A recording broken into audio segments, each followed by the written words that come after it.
Hello, friends, and welcome to Ministry in Motion. I'm Dr. Edward Donalson III, and I'm so glad you have joined us. I am faculty here at Seattle University School of Theology and Ministry, and I am so excited that each of you has tuned in to this podcast. Today's guest is Cedric A. Harmon of Washington, D.C.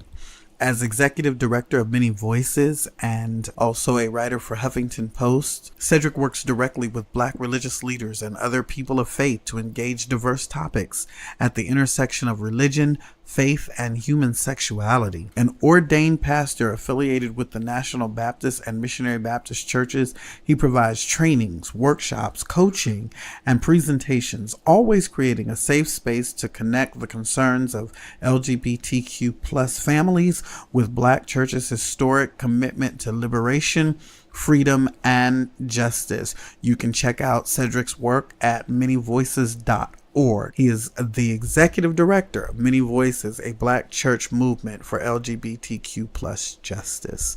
Welcome, Cedric. Thank you. You are welcome. And I want to hasten to say that not only is Cedric all of the things that his introduction portrays for us, he is also one of the finest preachers I know. And he is a personal friend, and I count it an honor to have you as our guest today. Glad to be here. Thanks for taking out the time to be with us on Ministry in Motion. Tell us a little bit about yourself that the bio doesn't get into. Give us a little peek into Cedric Harmon. Well, I am the last child, the kind of surprise child to much older parents, the last of 9 children born to my family. And I am also a person who deeply, deeply values my relationship with the divine, and that divine relationship is reflected in my relationship with other human beings. Yeah, that's very true. That is an important place to start this conversation. So I guess my first question for you would be, how does your own social location impact the way you engage your work? So not only do I understand my relationship with God and the Bible, I understand that where I grew up, the family that I hail from, and the community that I grew up in directly impacts the way that I view the world. So my family was a very loving family, and we were located in an area where poverty was a reality. People that were poor and did not have access to all of the things that this society and this nation promises were my neighbors and my friends. And so understanding that there are persons who do not have access to all that it would take to thrive and survive and live in this world directly informs the way in which I understand God. That God, in fact, dwells among the oppressed. To actually lift the words of Dr. Cone. Yeah. God is the God of the oppressed. Yeah, God is the God of the oppressed. That God shows up, Howard Thurman says, in the places that are disinherited, disenfranchised. Yeah. So tell me this then, as you think about this God of the oppressed, this God who lives in the margins, and I'm thinking about how God as deliverer shows up on behalf of the children of Israel in an Exodus motif, but then shows up again on behalf of Israel in an exile motif. This thing between Exodus and exile is that in Exodus, there has to be a chosen people. But in exile, there's this thriving and surviving that doesn't diminish others. And so I'm thinking about the God that shows up with no diminishment. What is the role then of imagination?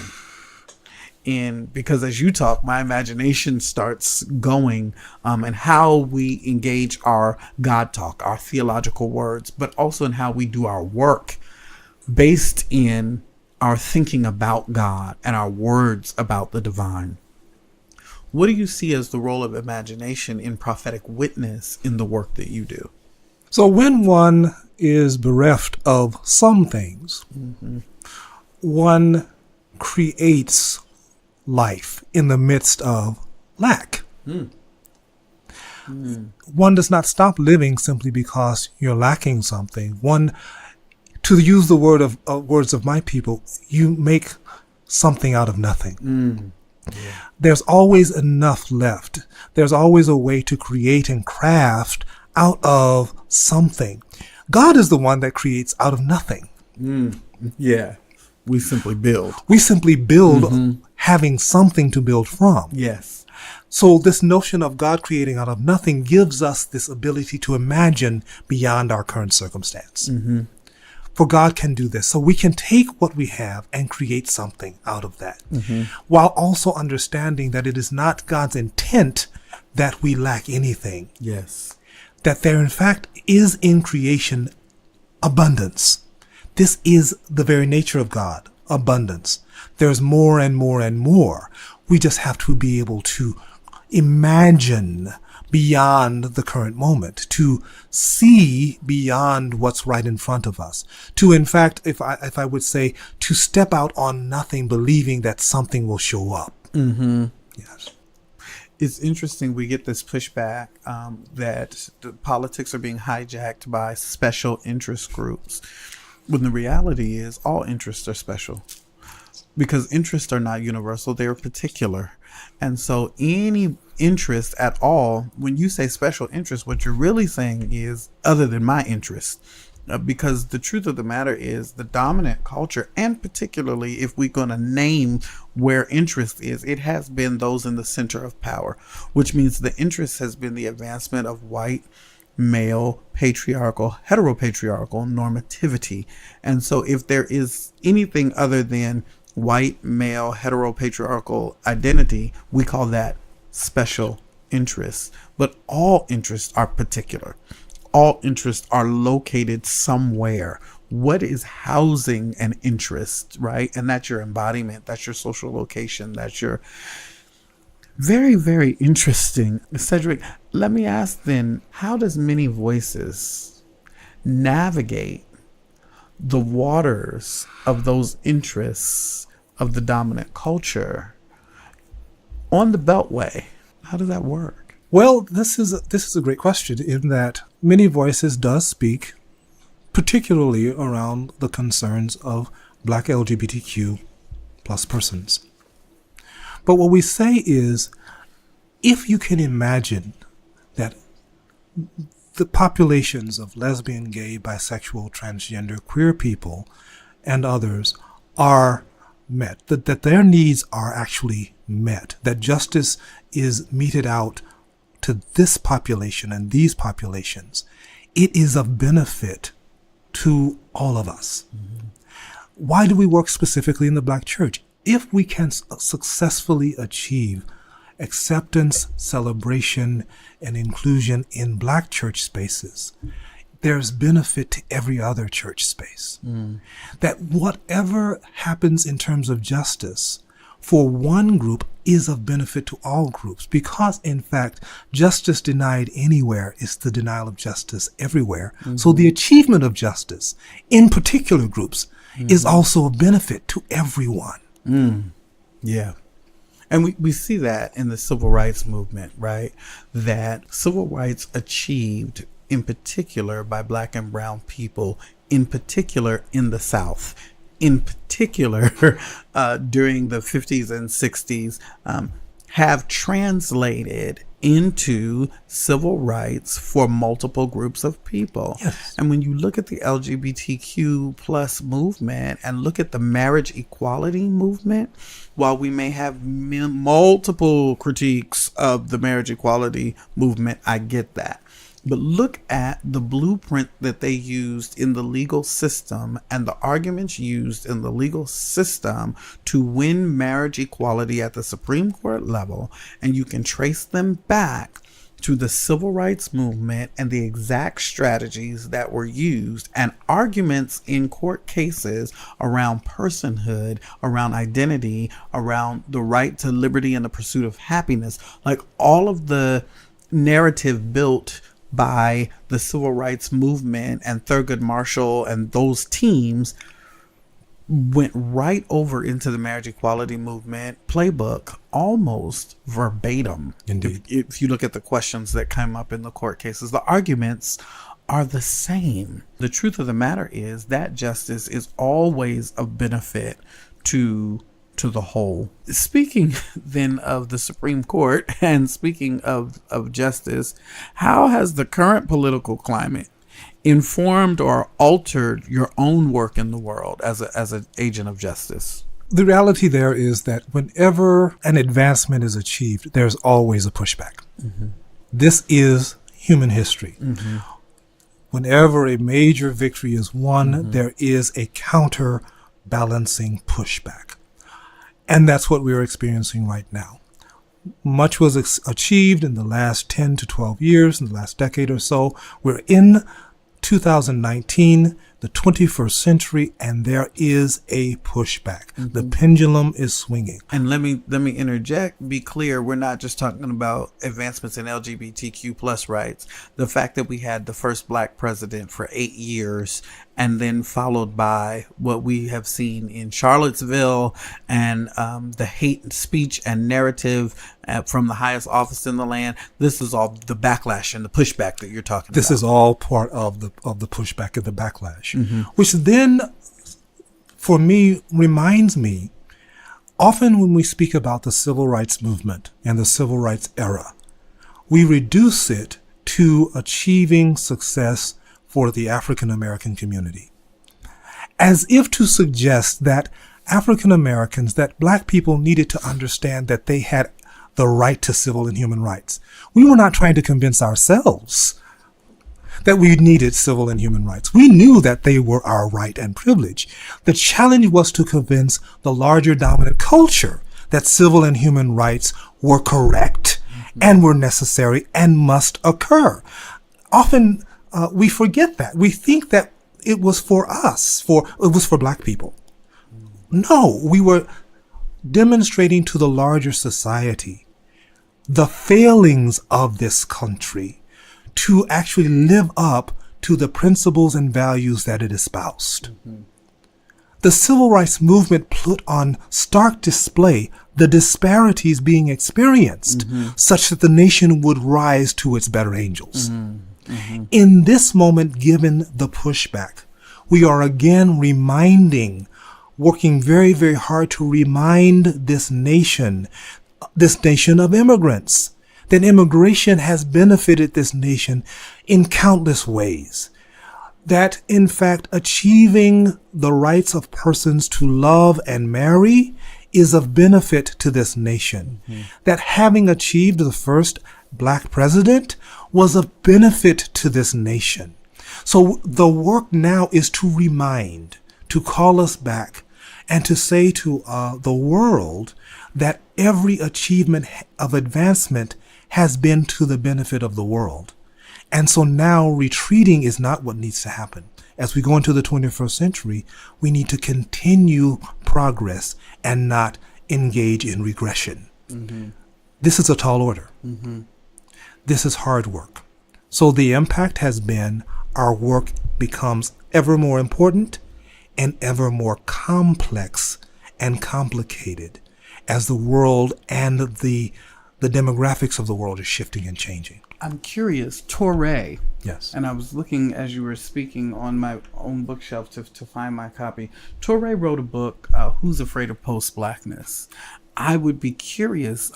It was an interesting read during the Obama administration. I'm not sure if it would sell in the current political atmosphere, in the current political climate, which is an interesting thing about academics and academicians and pseudo-academics and public intellectuals. I think sometimes we rush to publish because we're in a consumer culture and we have not given enough time for the deep thinking that the life of the mind requires. That's an aside. But Torrey did write about Who's Afraid of Post-Blackness and talked about how we're actually living in a post-racial era. And not just a post-racial, but be very specific, a post-Black era. Now, we could have a conversation about the trajectory of Blackness, right? Because we went from colored to Negro, from Negro to Black. And maybe the question is, where do we go from Black? But I don't know that we're ready to have that conversation yet. But I'm curious in this moment, as many voices engages the Black church, if you as a activist and a theologian see the need or a continued need for the institution that we even call the Black church? I believe that there is a overarching need for a deeper dive into appreciation and celebration of the Black religious experience. Yes. I think we give the Black religious experience short shrift. Yes. We have not fully understood the overwhelming contribution of Black religious thought and Black theology and Black liberation theology to this world. Yes. Beyond the shores of the United States, Yes. there's a greater appreciation than I think ever happens here on these shores in the United States for the work of Dr. Cone. Yeah. We celebrate the fact that he taught at Union for nearly 50 years. We celebrate his contribution in the United States. Dr. Cone was a global theologian. Yes. Martin King is studied around the globe.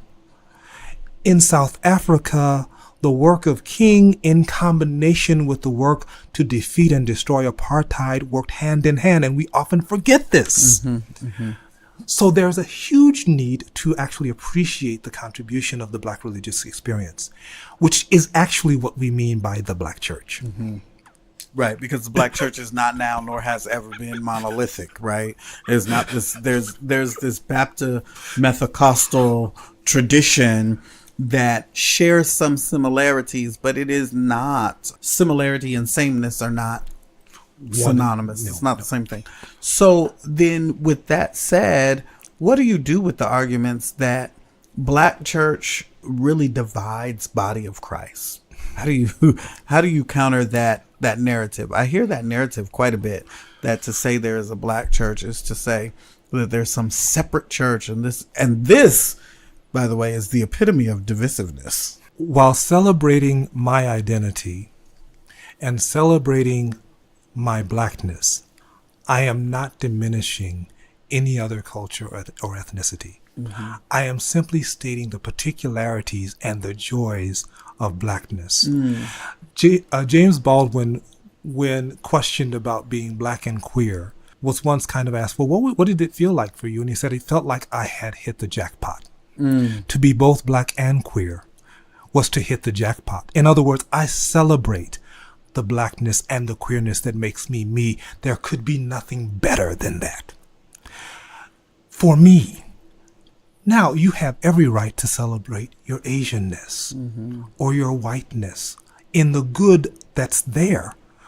But my celebrating my Blackness does not take anything away from you, nor does celebrating the experience of Black religion take anything away from the body of Christ. It actually gives a fuller view of the body of Christ.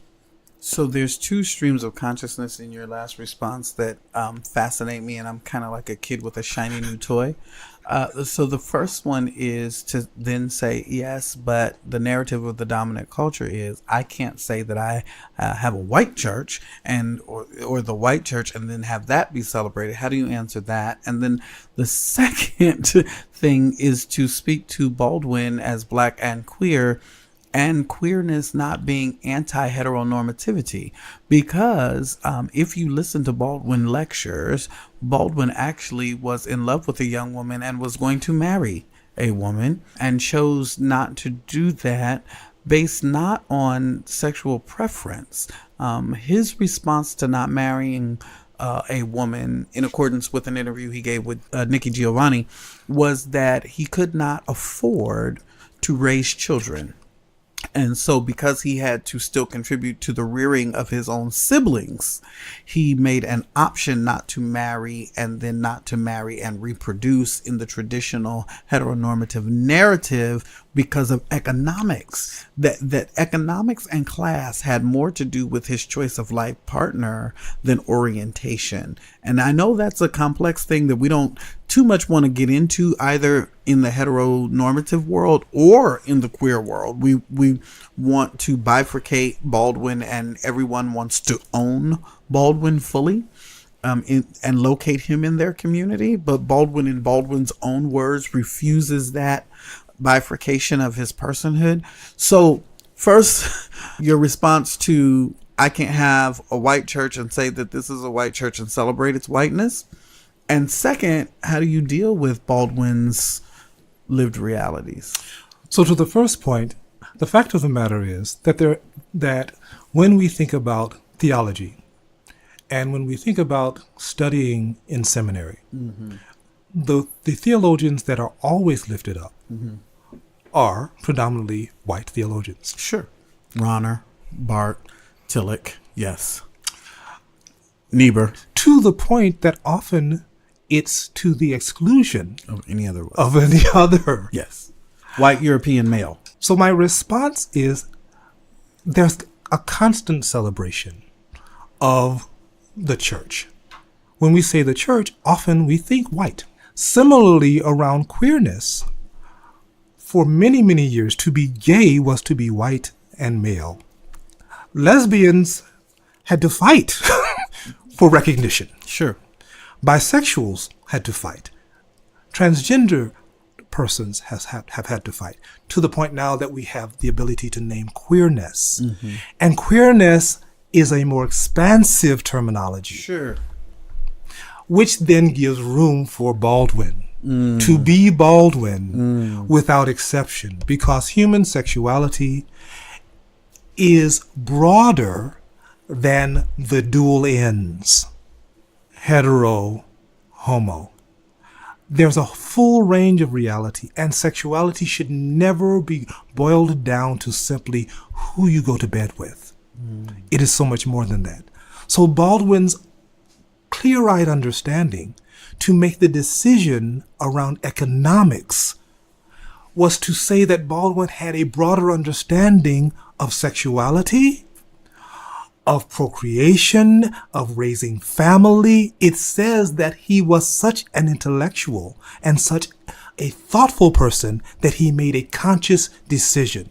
Many Voices hopes to and works to inform people around human sexuality and gender to the point that they too can engage with sexuality with a clear-eyed mind. Cedric, you are in such dangerous waters, my friend, because what do we say to those in the LGBTQ community who say then to say Baldwin made a choice is to deny whether or not Baldwin was born a particular way or another way, or like our whole argument is around nature versus nurture, and you're now saying that it's really nurture or choice, and what I want to hold to is this is how I was born, this is my nature. You've got some pretty strong, loud, clear activists in the LGBTQ plus community who would take umbrage with what you have laid out as a Baldwinian choice. And I accept that I have done that. Intentionally. Because to understand the reality of the nurture versus nature, the choice conversation is to understand that the decision to talk about being born this way is not just a simple statement, that is a legal statement. There are legal arguments. There was a legal decision made around this because in order to secure rights, you're on stronger footing by naming this as an inherent reality. And I am not saying that that's not the case. I am saying that within that inherent reality are some decisions being made. And whether I choose to live my life as an out queer man or lesbian woman, it's always been my right to choose how I express that. The gift of human sexuality is, in fact, a gift. What we do with it is our decision making. We come to an awareness of who we are sexually, and then we decide what to do with it. And that's not a problem for me. If someone says, I chose to live my life loving this man, and they are male, I'm not in any way offended. If someone says, I could not but love this man. I'm not offended. Nor am I offended by those that say I have the capacity to love men or women, because that's the lived reality. Legal arguments are made. Lives are lived on the ground. So then, Cedric, if I am fundamentalist, evangelical, and you say to me, and we're getting into the real thick of things in this conversation. You say to me, I am a gay black man, and I say to you, you can choose to live differently, because the Bible prescribes for you a set of behaviors that are morally normative and acceptable to God. And if your argument then, Cedric, is about choice, then my counter argument as an evangelical fundamentalist pastor is, then choose holiness. Interesting argument.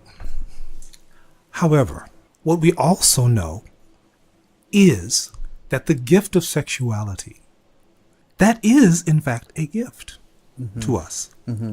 So, for the person who knows the truth of their identity, who knows that they are same-sex attracted, who knows that the preeminent love and attraction for them is someone of the same sex, to say to that person, choose to do what I'm telling you to do, not who you know yourself to be.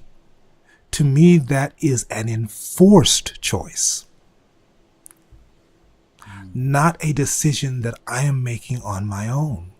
I am requiring you, in the scenario that you presented, I'm requiring you to choose this because I'm telling you this is what God wants for you. It is for me and God to have that conversation, not for it to be enforced and imposed upon me.